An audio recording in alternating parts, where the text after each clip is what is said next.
So yeah, hello and welcome to our presentation on how we are currently developing a wildlife fencing attachment for guardrail systems to reduce road mortality and provide habitat connectivity for reptiles and amphibians in California. Now I want to thank Ali, my co-author here, and all the wider team at Caltrans who have and continue to do put so much time, effort and energy into this project. So who am I? My name is Steve Béga. I'm the Technical Director of Animex International, and we basically do a whole host of things to help keep wildlife protected and habitats connected across the world. And over to Ali for intro on Caltrans. Hi, I'm Alexandra Thiel. I'm a Caltrans District 5 biologist and connectivity specialist. I think most of you know Caltrans at this point. We're the California DOT. Our mission is to provide a safe and reliable transportation network that serves all people and respects the environment. We manage over 50,000 miles of California's state highway lanes, and you may be most familiar with our Wallace-Annenberg crossing in District 7. Related to HERPs, Caltrans recently conducted research and published best management practices and guidance to specifically reduce road impacts on amphibians and reptiles. So this kind of brings us on nicely to what we're going to talk to you about today. And that's really how we've been exploring ways we can adapt guardrail systems to reduce road mortality and improve wildlife connectivity. Now, for those of you that don't know, I'm sure all of you are very familiar, but just to recap, what is a guardrail? So a guardrail is on roads, is a safety barrier designed to prevent vehicles from leaving the roadway, especially in dangerous areas like curves, bridges, or steep drop-offs. And they come in various shapes and sizes, and you'll no doubt seen them on the roadway, but this is the most common kind of Western guardrail system across North America. So why would we adapt a guardrail for wildlife? Now, me personally and my team, we work on a lot of projects with animals that live in wet environments, a lot of herps. And often when roads dissect these wet environments, guardrails are used as a primary safety barrier to prevent vehicles from entering into the wetlands or the water. Now, the distance between the road and the water is often extremely limited in these areas, and it doesn't give much space at all, a working room, to install secondary barriers or fences to help to prevent animals getting on the road or direct them towards crossing structures. So this brings me on to the history of how we've adapted existing guardrails already across North America. We first developed and proved how the general design is an effective solution nearly 10 years ago now in Port Franks, Ontario. So in 2015, we were approached by the Osable Bayfield Conservation Authority, who had identified a stretch of road that highlighted a risk of road mortality for listed turtle species. They wanted to install a directional fencing barrier to keep the turtles again off the road and then guide them through an existing wet culvert. I just want to quickly thank Hope Brock and Kerry Gunson and the other team for kind of sharing this information that I'm going to share with you this morning. Now, we began exploring options and ideas to help mitigate the roadkill risk and came up with a solution to guide the animals safely through the culvert. Now, it was quickly identified again as this prime example that there was literally no room the other side of the guardrail to put a secondary barrier. Now, during the initial conversations, we realized that they were actually going to be installing a new guardrail system on this stretch of road. So when I was presented with this, I just requested that they share the existing new plans for the guardrail system, and then we designed and developed the solution to be attached to this. Now, we use a particular kind of standard Animex product of fencing that we manufacture, known as our semi-permanent range.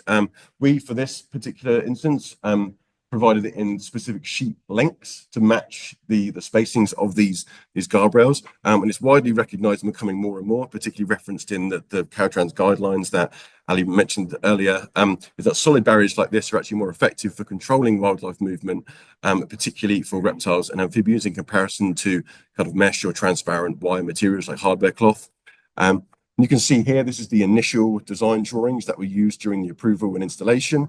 There are also a couple of images from the installation here before the kind of anti-dig lip was buried. Now, in this project, we did not want to install the fencing in a trench like we would typically recommend for herps to kind of prevent any opportunity to getting under. It's kind of like an anti-dig. So this was kind of folded on top of the ground and then it was buried by substrate afterwards. And here you can kind of see some examples of how that substrate was placed upon the bottom anti-dig lip. And again, big thanks to Carrie and her team for providing these images, and also on-site support with the contractors to help ensure that they understood exactly what on earth they were doing and what they're attaching this and why they're attaching it and how to do that. So just to quickly share some results from the success of this project. into movement through the wet culvert over 2 years, which was recorded over just 55 days.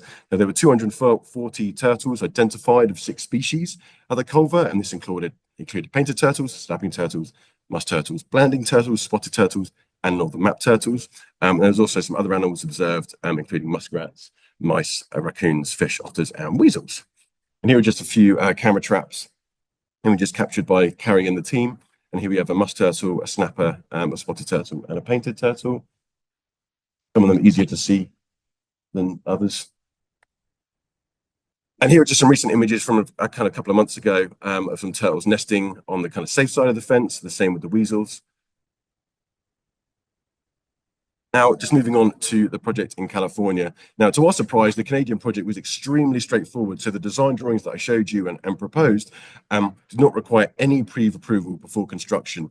We literally sent those drawings. We then got a request to manufacture the product. That was shipped, it got installed, monitoring started. Here we are 10 years later. In California, the process has been slightly more complicated, and it's this kind of the journey and just the difference in this that we are just going to kind of share an insight into this with you today. Yeah, over to you, Ali. Thank you, Steve. So I'll be just going over the project pretty briefly here. So the purpose of our project is to improve road safety. The project will remove the current intersection on State Route 156 with Castroville Boulevard and construct a series of 3 roundabouts along a new alignment. The project is located in northern Monterey County, California, east of the city of Castroville, and is adjacent to the Morro Coho Slough, which is known to be occupied by various sensitive amphibian species, including California tiger salamander, California red-legged frog, and most importantly, the highly endangered Santa Cruz long-toed salamander. So as part of this project, we will be impacting upland habitat for these amphibian species where the new alignment will go in. And to mitigate this, Caltrans is constructing 2 new amphibian undercrossings underneath the highly trafficked State Route 156 and is modifying an existing non-functional cattle crossing to improve connectivity at Morro Coho Slough underneath the highway. So here is a map of the project area in red. You can see State Route 156 to the south, and Castroville Boulevard runs along the north portion. And on the right is Morro Coho Slough in blue. It is known to be occupied by sensitive amphibian species on both sides of the highway. And notably, the south side of the slough on the south side of 156 is the southernmost extent for the Santa Cruz long-toed salamander. And so it's just emphasizing the need for gene flow across the highway. And then here is a picture of the upland habitat that we will be impacting. On the left-hand side, where the green is just beyond the transmission towers, on the other side of that is the Morro Coho Slough. The image on the left shows the new intersection and alignment in white. You can see the 3 roundabouts. And then showing Morro Coho Slough on the right. These are the aquatic and upland areas to the south of the slough. And then on the bottom picture, you can see where the existing guardrail is and see what limited area we have to work with, which is why we will be attaching it to the new guardrail. And then zooming in a bit further, you can see the existing cattle tunnel. Oh, sorry. The existing cattle tunnel on the right side, shown with the yellow arrows that we'll be modifying. And then in orange are the locations of the 2 new undercrossings. The wildlife barrier will be used in combination with these to provide a network of connectivity opportunities. I'd also like to note that we are not trying to funnel the whole population under the highway because the northern side of the slough is not always suitable salinity for these species to breed. The main goal is to give them access to habitat and provide gene flow. The fencing will prevent individuals from getting onto the roadway, and the crossings will provide connectivity for a portion of the population to use to access otherwise disconnected habitat. And I'd also like to thank Cheryl Bremy for her input on the design of these because she was immensely helpful. I'll pass it back to Steve. Thank you. So yeah, as I mentioned, in contrast to project example I shared from Canada and California, the timeline has been just a little bit longer. This has mainly been down to the fact that obviously this is a new concept, and we're very well aware that what we're proposing is very strange and very new. So what was really good about this is that and although our conversations kind of started over a year ago, we've had some very good progress, and there's been a very good collaborative effort on this, which is really fantastic to be part of. So, and since our initial first meeting, we've been through various design submissions, feedbacks, and this kind of just back and forth process to try to understand what criteria need to be met from a safety standpoint, and also yeah. So how did it start? I mentioned the meeting. So following the initial conversation between Ali and myself, we then arranged a meeting with a whole wider Caltrans team. The meeting was extremely well attended, and representatives from all the major departments were there, which was amazing. And this was again a great opportunity right at the start for everyone to discuss their ideas, their concerns, their considerations about the project, and allow other parties to learn about the individual requirements again of each of those departments around this. Thankfully, as part of this, the outcomes we were able to identify what we needed to approach. We then concluded with exactly how we were going to approach exploring how this barrier and submissions and getting through its approval process. We then also agreed to plan B if we didn't manage to do this. What would we look at? But we didn't want to kind of delve into that, and we kind of went head on into trying to see what we could do to get this initial phase done. So main considerations for the design that we identified were functionality. This has to work for both the wildlife and the roadway. Safety is a big factor. So how will this barrier behave if a vehicle collides with the guardrail? And the maintenance, how will this be looked after? Can it be replaced easily? Will it withstand vegetation maintenance clearance? And all these types of things, because it really needs to be installed and then left alone to do its job. So to get into some of the nitty gritty of some of the details, we looked at materials, what materials would be best. So predominantly the effectiveness was a consideration. And again, as I mentioned, following current guidelines, a solid barrier was agreed. Realistically, the main materials to pick from in this would be wood, plastic, or metal. So we decided that high-density polyethylene would be the best choice for this, because it's highly durable, but also considered to be most appropriate from a safety perspective. Then looking at the dimensions, how high do we need the barrier to be effective? So again, we followed certain guidelines to figure out what's best for the target species, and these were the kind of dimensions we came up with, along with additional anti-climb and anti-dig features. And also how it would be installed onto the guardrail itself. Here's a copy of the slightly adapted designs from the Canadian project to kind of include all the details needed for the engineers to kind of understand and then assess the design proposals that I prepared. And just going into some of the details of this, you can see the height of the wildlife barrier attached to the back of the guardrail system, and then the plan of it to kind of be buried below grade. In contrast to the Canadian project, where we could bolt straight into the wooden posts, this is obviously made from a steel structure. So we've proposed kind of pre-cut slots in each of the fencing panels that will provide a kind of will keep the panel secure, but also be a way that the barrier can come away in the sad event of a collision. We've also specified a tightness of the bolts, again, all linking to those concerns. And then the panel size and the weight is also manageable and can kind of easily be lifted and maneuvered by a single or pair of workers. Another safety features we've added is kind of breakaway thinner parts in the material at that ground level that can help the barrier to kind of come away and collapse in the event of a collision.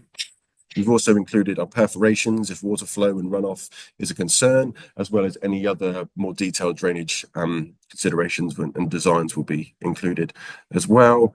For the engineering nerds and numbery people in the room, this is some of the kind of calculations we provided to illustrate the kind of the breaking tensile failure parts of the guardrail, or the wildlife barrier will come away from the guardrail. And this is for any of you who've been kind of following this like it's been an ongoing saga. We did present on this at Netwick last year, and this is one of the main kind of developments since then that we've been kind of requested to provide and has been looked into. And that's kind of it really. So what's next? But again, this is still in review as per kind of probably last week before. The whole time of this, the local team, the engineers, have been trying to get this approved from at the state level, which is obviously proving kind of relatively slow. So we're going to try to go through at a more district local level. But again, although we're saying that this is slow, we understand that this one little aspect is only one small part of this project. There's obviously so much other things and considerations kind of going on. So the time that it's taken is not a direct representation of actually hours spent and things with that. But obviously, my kind of final thought, just leaving you with today, as I touched on at the start, is as a kind of consultant, a vendor, a designer, as part of trying to understand and develop and deploy solutions to what we're all kind of discussing here, this kind of inconsistency, for want of a better phrase, of kind of approval processes and things at different places, just something I think we all need to consider, because there's also been a project in Rhode Island where we just supplied some material. I get some photos of it's been installed on the back of a guardrail just using like sheet metal screw. And I was like, oh, nobody asked anything for any other, raised any more other questions on that. So yeah, if anyone's got any other questions or comments, yeah, please ask away. Thank you.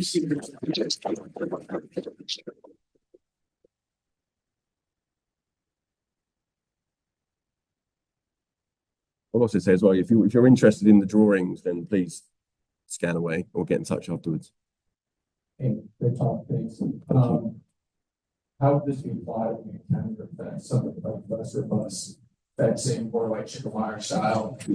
I have like a specific example. My way would go to the torch recipient site, and I can see the application for road strikes, but because there's not much stopping, it's just like a regular preserve county fence. Yeah, so in terms of this, like as a particular product that we've proposed on this, like we have a whole range of different products and things available to be attached to any different fencing, and I highly recommend. We've actually produced a guide for this conference to kind of illustrate how existing DOT fences could be kind of adapted to kind of help smaller critters that often kind of get forgotten. So if you're interested in that, please come grab me afterwards and I can explain a bit more. Another question? There's a question from online, or a comment. A comment from online, from Matt Perlick. Ohio is also developing a crash-tested exclusion fencing attached to an existing guardrail. It's a pooled fund study with the Northeast opportunity to collaborate if interested.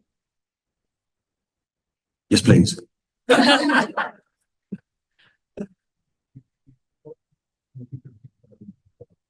Yes. If you employ this plastic, I think there might be concerns about having long-term component plastic in the environment, especially near public environments. So is there a metal alternative that, because you mentioned metal, and then there's failure, the safety concerns from those. Is there a metal alternative that we can consider where plastic is a concern in different states or jurisdictions? Yeah, so the question was concerned with kind of plastic and wetland environments and kind of microplastics and that potential risk and effect. Ultimately, the plastics that we're proposing are food grade and considered safe, but obviously further detailed work does need to go into that. From a metal perspective,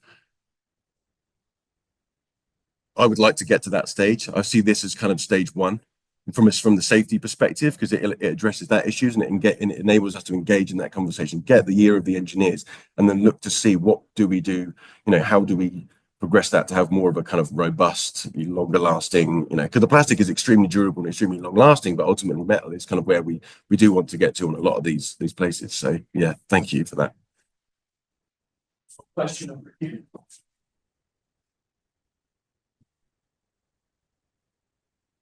Not a question, more of a statement.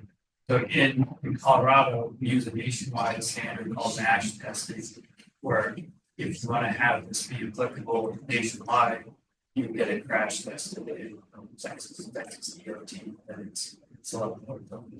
Yeah, no, I appreciate it. Yeah, so the comment was about crash testing. So we were well aware in the team actually in Caltrans, we know how much that costs. So we're trying to figure out, can we get to that? Can we provide the data that's needed to understand the behavior of this without actually doing a full crash testing simulation? But ultimately, if that's what we need to do to get this type of thing approved and recognized, not just in North America, but across the world, then that's what we'll do.